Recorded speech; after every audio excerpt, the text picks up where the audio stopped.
Today we're going to be talking about what you can do to prepare for a storm or a natural disaster. So please stay tuned.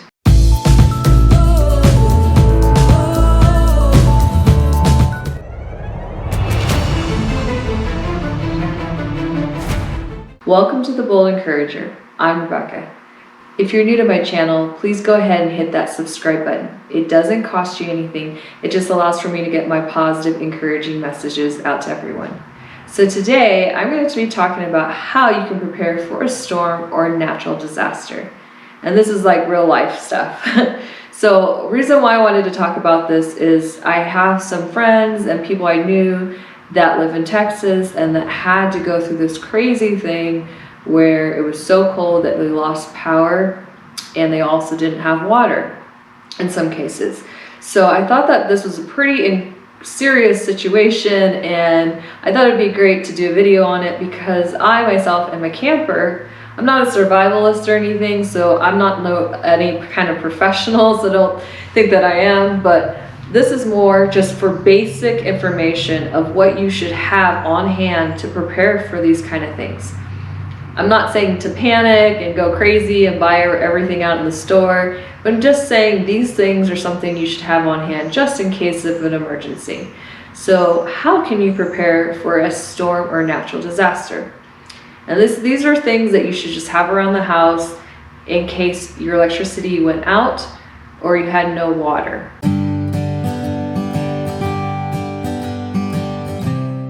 The things I recommend having: 1, you should definitely have canned foods. So whenever I go to the store, I pick up the cheaper cans that are available because I figured always it's important to have canned foods on hand because those foods last for a long time. So say your electricity went out, you would still have food that was not perishable.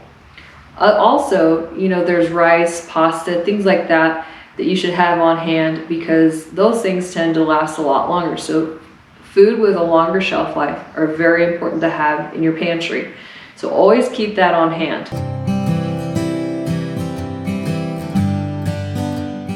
Next is you could have a propane stove. This is something that I take camping with me all the time.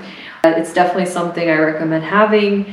If you have a propane stove, when your electricity goes out, as long as you have a propane, the tanks and the stove ready to go, you can just put a pot of canned goods on there or a pot of something. You can even have ramen, whatever it may be. You can cook that and have that for your family. So yeah, it's like, okay, well, the electricity went out, but oh well, we have our propane stove.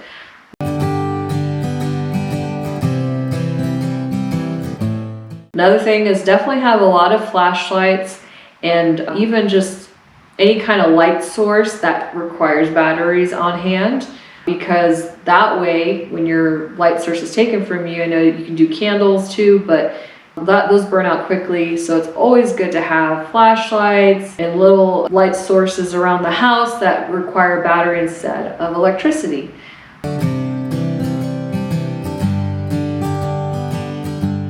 And always have tons of batteries on hand. What I can recommend you doing is if you go to the dollar store or the 99-cent store, you can buy the cheaper batteries. They don't last as long, but because if you are in need of a lot of batteries, you might want to just get a whole bunch of those batteries, and they don't cost you a lot, and there's something you can keep on hand in the refrigerator because it's always good to keep batteries cool. So that's something you could do too.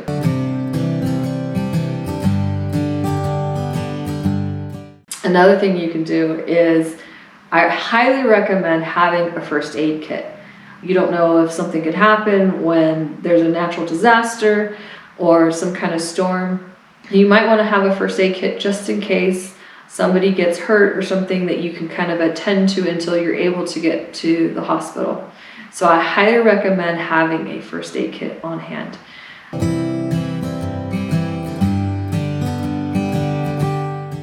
Another thing I recommend is for a water source, we have life straws. So with a life straw, you can pretty much take that life straw anywhere, doesn't matter how dirty the water is, and you can drink from it, believe it or not, with a life straw. So a life straw is a really handy thing to have.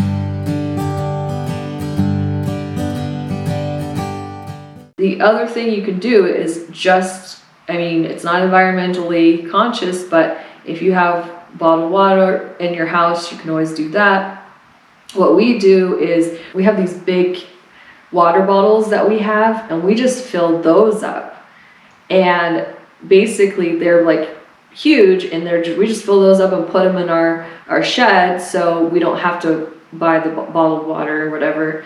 And that those are just on hand, just so in case if we didn't have any water, we could drink from those. We have 3 of those in our shed, so those are always ready to go. And so when we run out of those, we have our life straw. So if we have to go to the river near our house, we have that option too. So that's an option. There's also an option where you can add bleach to the water, and there's a small percentage you want to use. So unless you know for sure what the percentage is, and I'll go ahead and put it in here, and you feel comfortable with it, you can actually mix a small percentage of bleach to the water. An option for you. If you don't have the other sources and you have bleach on hand, you can add it to a water source, right? I feel more comfortable with the life straw, so that's where I went with that.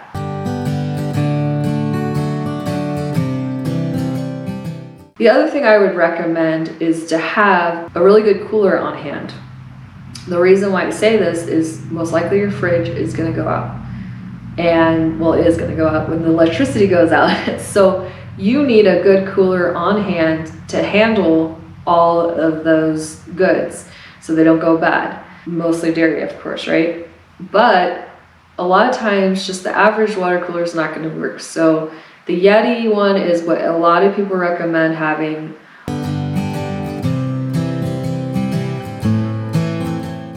Another option for you is, instead of, maybe having the propane tank, I know, there's a lot of people that may or may not have the room for it, but have a small charcoal grill.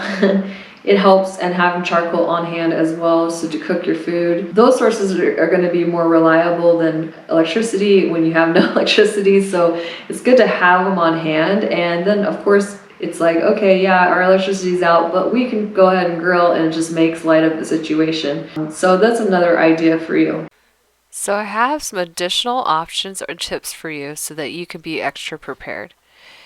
You don't have to do these, but have a full tank of gas, have a generator, a solar panel, a hand-cranked solar-powered flashlight, and an AC adapter fridge. So all these options are definitely affordable options. There's a plethora of options you can find on the internet, and with all price ranges and everything. So whatever your price range is, I highly recommend having these things on hand. They come very handy because the last thing you want to do when these things happen is run to the store. Because everybody else will be running to the store, and they too will be trying to look for these things, and they'll be sold out. So that's why I wanted to do this video, because I wanted you to be prepared ahead of time so you would not have to stress about what to do in this kind of situation. I do want you to always be well taken care of, friend, and I always want you to feel like life is good and there's always a solution to anything that you're going through. Well, I hope you enjoyed this video, and if you did, please go ahead and give it a big thumbs up. Also, please comment down below what options you would like to do to prepare for a natural disaster or storm. Also, please go ahead and comment if there's any recommendations you would like to add to what I just said. Every Monday at 1 p.m. Pacific Standard Time, I will post a new Monday motivation video, so you do not want to miss those. You can always hit that notification bell if you want to be notified every time I post a new video, and you will not have to think about it. I'm also on social media, so if you haven't followed me on social media, you can follow me on social media at The Bold Encourager on Facebook, Instagram, Rumble, YouTube, and on MeWe, it's at Rebecca Mooney. The links will be down below. Well, I hope you have an amazing day, and I hope you stay encouraged.